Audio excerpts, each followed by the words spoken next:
du Saint-Esprit. Amen.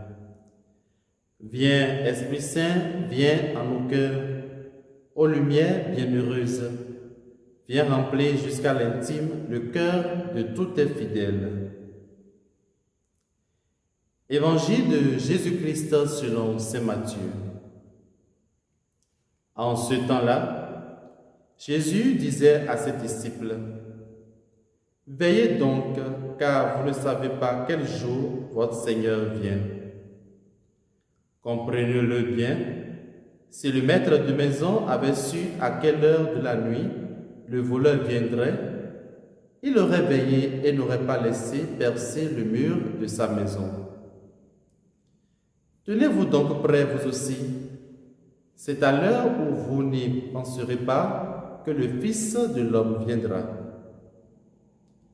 Que dire du serviteur fidèle et sensé à qui le maître a confié la charge des gens de sa maison pour leur donner la nourriture en temps voulu? Heureux ce serviteur que son maître, en arrivant, trouvera en train d'agir ainsi. Amen, je vous le déclare, il établira sur tous ses biens. Mais si ce mauvais serviteur se dit en lui-même, mon maître tarde, et s'il se met à frapper ses compagnons, s'il mange et boit avec les ivrognes, alors quand le maître viendra, le jour où son serviteur ne s'y attend pas, et à l'heure qu'il ne connaît pas, il l'écartera et lui fera partager le sort des hypocrites.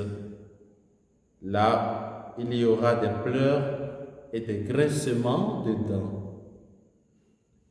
Acclamons la parole du Seigneur. Louange à toi, Seigneur Jésus.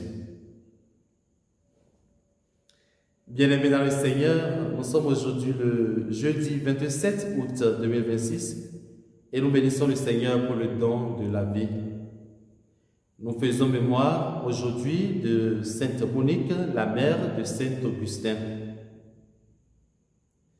Pendant les années où son fils cherchait la vérité par des chemins tortueux, ses larmes montaient vers Dieu comme une prière silencieuse pour obtenir sa conversion. Dans l'épisode de ce jour, Jésus parle de l'heure de sa venue comme celle d'un voleur qui surprend le maître de la maison. Il nous recommande alors de veiller, puisque nous ne savons pas à quel moment il viendra et nous jugerait. Il nous invite ainsi à être prêts et à l'accueillir à tout moment parce que le temps de Dieu n'est pas le temps des hommes. Parfois, nous nous laissons distraire par notre orgueil, par notre suffisance. Nous calculons le temps au point de ne pas pouvoir rendre compte à tout moment.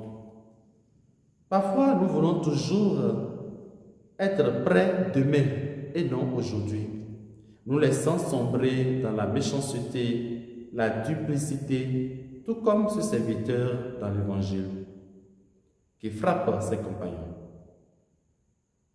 Parfois, nous disons à Dieu, « Attends que je vive d'abord avant de te chercher après. » Laissant la corruption envahir notre cœur.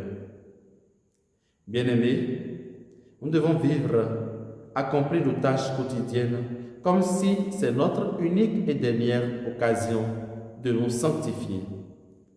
Notre salut prend racine dans l'aujourd'hui de notre vie.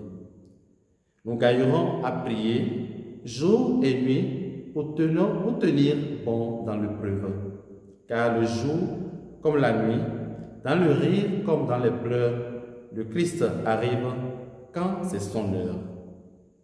Et puisque nous sommes maîtres de notre vie, nous devons agir comme si tout dépend de nous, mais prier comme si tout dépend de Dieu.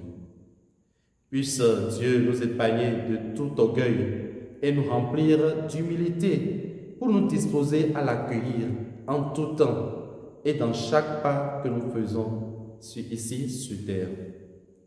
Que cette Monique dont nous faisons mémoire aujourd'hui intercède pour nous et que Dieu Tout-Puissant vous bénisse et vous garde dans sa joie et dans sa paix Au nom du Père et du Fils et du Saint-Esprit. Amen.